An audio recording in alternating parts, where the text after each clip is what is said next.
Kalimutan mo na ang binabalak mo sa kumpanya namin. Binabalaan kita. Ako makakalaban mo. Nangako ako sa inyo na ngayon ko nasisimulang ibalik sa inyo yung perang ipinahiram niyo sa amin. Kinalulungkot ko. Sa ngayon, hindi ko pa yun may babalik. Natatakot ako, ate. Pakiramdam ko nag-iisa ako. Ate! Tahan na, Brianna.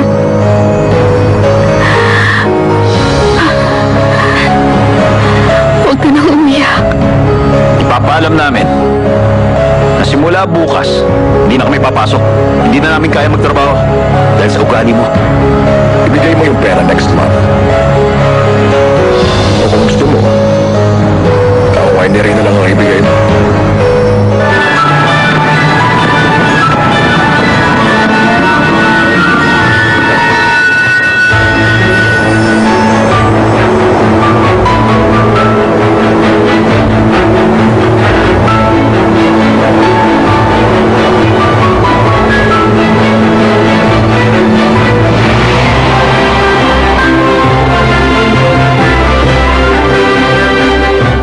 Pag hindi tayo nakabayad, mawawala ang winery. Ang presidente kasi, ginawa niyang collateral ang pabrika. Paano yan? Hindi na tayo makahingi ng tulong sa mga kamag-anak. Anong gagawin natin? Magagawa natin to ng paraan. Gagawa ako ng paraan.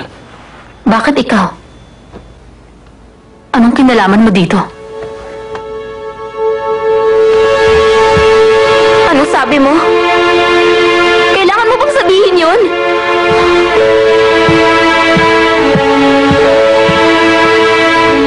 Ano? Akin na yung pera nyo. Ayoko, wala akong pera. Sinoli ni McDaniel yung pera sa inyo. Lahat ng perang tinago nyo, akin na. Wala nga akong pera. Wala na? Wala nga. Nasaan na yun? Wala nga akong pera. Sinungaling. Imposibleng wala akong pera. Alam ko naman na hindi inaalam ng papa ni Brianna kung saan mo ginagastos ang pera mo. At imposible rin na hindi mo pinapakailaman ng wallet niya. Akala mo hindi ko alam? Magkano nakuha mo? Magkano yung nakuha mo? Ibigay mo sa akin lahat! Nasisiraan ka na, no? Ha? May pera nga ako. Nilalaan ko yun para sa atin, Zaren. Hindi natin alam kung ano nangyayari. Hindi ko yun ipagsasapalaran sa kumpanyang pabagsak na. Babayaran ko yung kasamang interes! Kung magsalita ka, mag-ina nga tayo. Mahilig ka rin magbunga. Ibigay mo na sa akin! Maruming pera yun dahil nakuha ko yun sa maruming paraan. Kaya anong karapatan mo para kunin yun sa akin? Sa akin lang yun, maliwanag! Ma! Ma! Iwan mo ako! Akin na! Ma! Sabi ko, iwan mo ako! Basta ka! Huwag ka na magbabanggit nun sa akin, ha? Ayoko nang pag-usapan to. Minabalaan kita, ha? Subukan mo na lang ulit magsalita sa akin ng ganyan.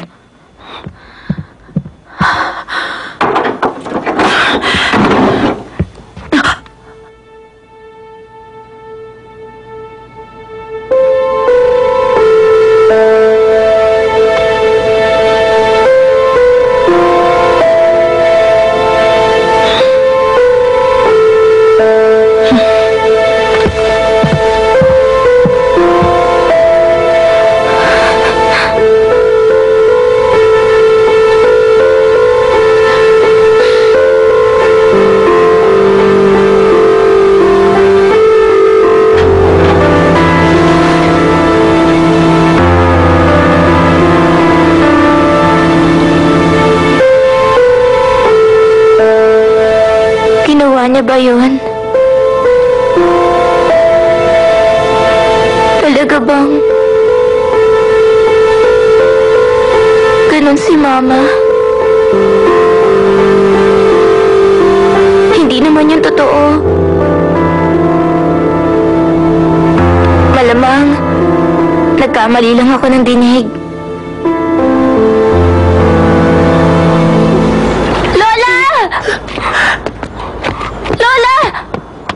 Manang! Bakit? Saan po kayo pupunta? Brianna, magpapakamait ka. Ano bang nangyari? Bakit niyo ako iiwan? Siguradong mamimiss ka namin, Brianna. Ma, kailangan po natin si Lola. Hindi ko kayang mawala rito si Lola.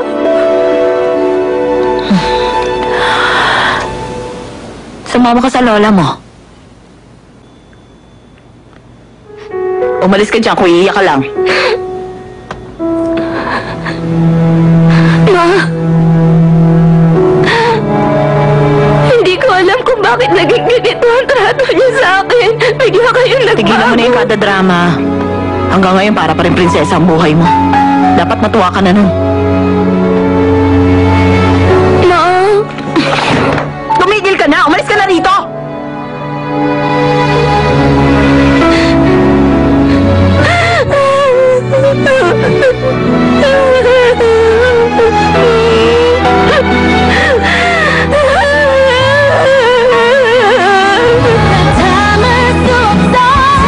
Kung happy ka, ilabas mo! Tansya! We have additional 25,000 pesos! Champion ang saya! Thank you, Lord. Thank you. The price is right!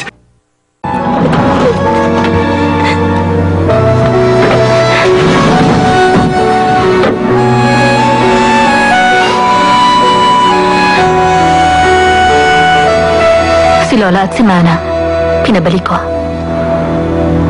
Pero sa winery na sila ngayon. Marami kasing trabaho ron. Umalis na sila Manager Kim. Bakit ganun? Bakit biglang nagbago ang trato sa akin ni Mama? Si Mama? Bakit parang naging ibang tao na siya? Hindi siya nag-iibang tao, Brianna.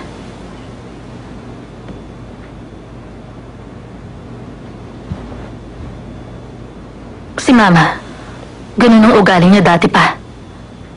Hindi mo lang alam. Alam mo, hindi ka na prinsesa dito sa bahay. Kung hindi ka mag-iingat, baka mapaalis ka rito. Si Mama, sanay siya sa paggawa ng ganung bagay. Ate, palalayasin niya ako. Tingin mo hindi yung magagawa ng mama natin?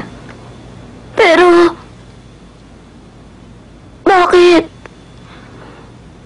Idilat mo ang mga mata mo. Pakiusap, gumising ka. Gamitin mo yung utak mo. Mag-isip ka. Tigilan mo na yung kakaiyak. Wala ka na natitirang kakampi sa bahay na to. Gumawa ka ng paraan para manatili ka rito. Naiintindihan mo?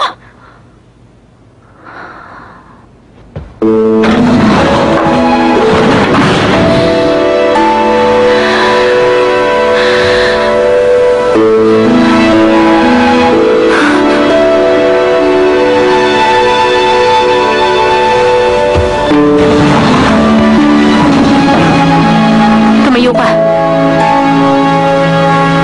Tumayo ka, bilis! Tumawag ako dahil may naisip ako magandang plano.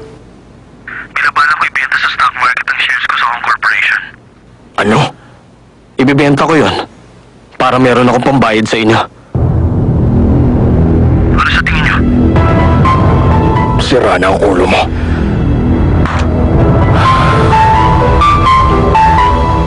Timothy, meron ka bang connection sa Hong Corporation? Malaking kumpanya yon na gumagawa ng alak. Hindi. Mali ang narinig mo. Narinig ko, sinabi mo may shares ka sa Hong Corporation. Mali nga yung narinig mo.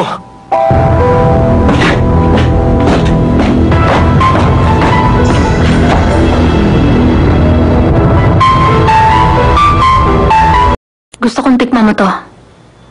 Ano ba yun? Sabihin mo na. Bakit mo ako isinama? Gusto kong tikman mo to.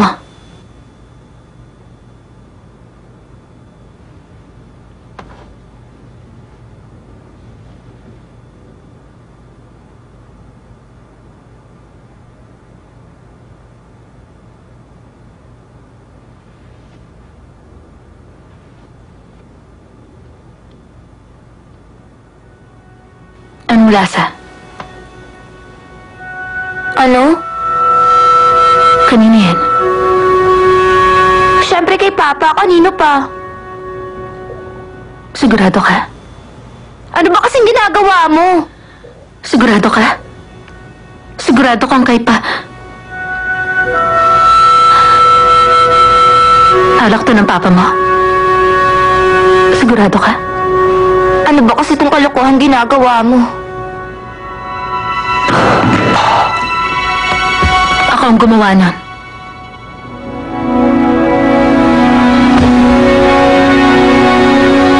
Ginawa ko yun.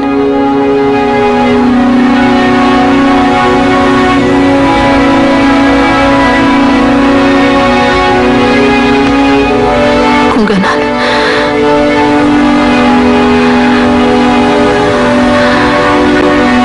nagawa ko na rin.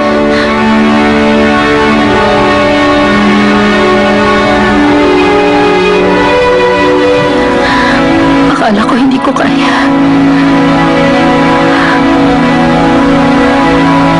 Natakot ko itong hindi ko ito magawa.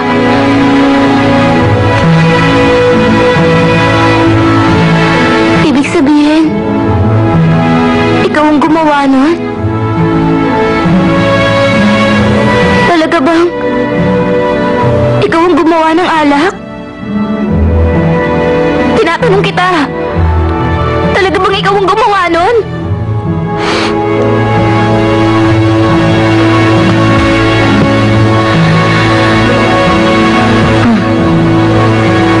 Ako nga ang gumawa. Nagawa ko na naman, Brianna Gu. Nagawa ko na. Ikaw ang pag-asa ng David Shamdoga. Sang-ayon ka ba sa sinabi ko? Ano nang gagawin mo?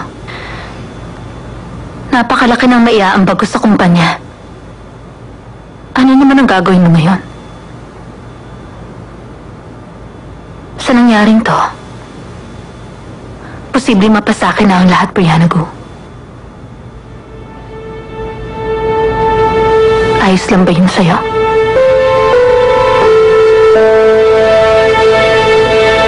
Alam mo na ngayon kung ano ang mama ko. At anak niya ako. Sa tingin ko, mas masahol pa ako sa kanya. Mas matalino ako sa kanya. Alam mo naman yun, hindi ba? Maging handa ka. Tandaan mo, hindi kita tutulungan. Narinig mo ba, Brianna?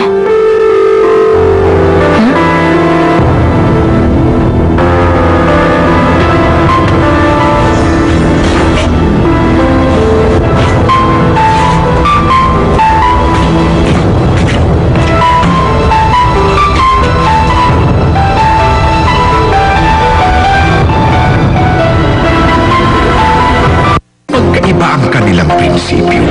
Mapagsamantala! I love you so. Bago magsabel.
Araw-araw kong iniisip kung maibabalik ko kaya ang panahon. Anong panahon ang babalikan ko? Sa panahon bago kami pumunta rito. Para hindi na kami nakarating sa bahay na to. Hihilahin ko ang mama ko. Pagkatapos ilalayo ko siya. Ano kaya kung... Nung panahong umalis ang taong yon at binala ko maglihas. Dapat gumising ako ng maaga para hindi mo ako inabot. O kaya nung gabi pa lang, niisip ko na nung maglihas. Balikan ko kaya yung panahon na nakuha natin yung malaking order. Nung sinabi mong hindi natin yung tatanggapin. Sana tumahimik na ako. Hindi ako nagsalita. At sinunod ko na lang ang sinabi niyo. Saan ba ako dapat bumalik? Para hindi na nangyari ang lahat ng to. Saan panahon ako dapat magsimula? Saan ba? Para hindi ako nakagawa ng malaking pagkakamali.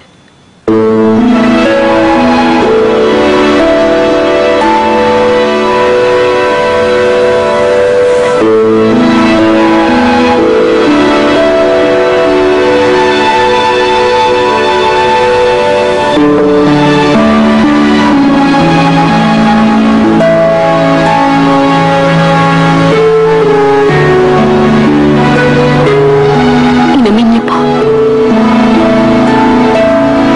Ako po ang gumawa niyan. Sabi ni Brianna, kasing Lazaro yan ang ginagawa niyo. Gusto ko...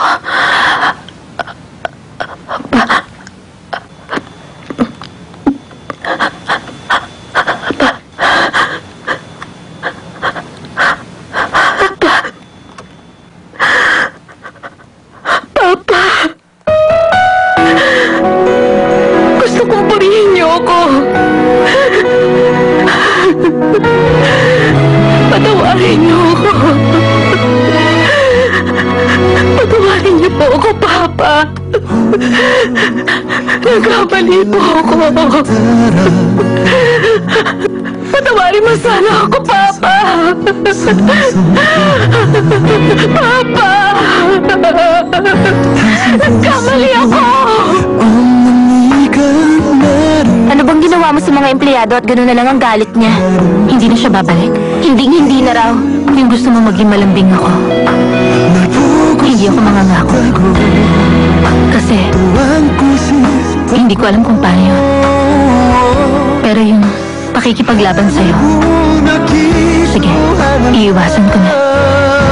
Sarah, simula sa oras na to, hindi na talaga ako pwedeng magiging imposible na yan. Pero, kung sakaling papayagan, aalagaan kita.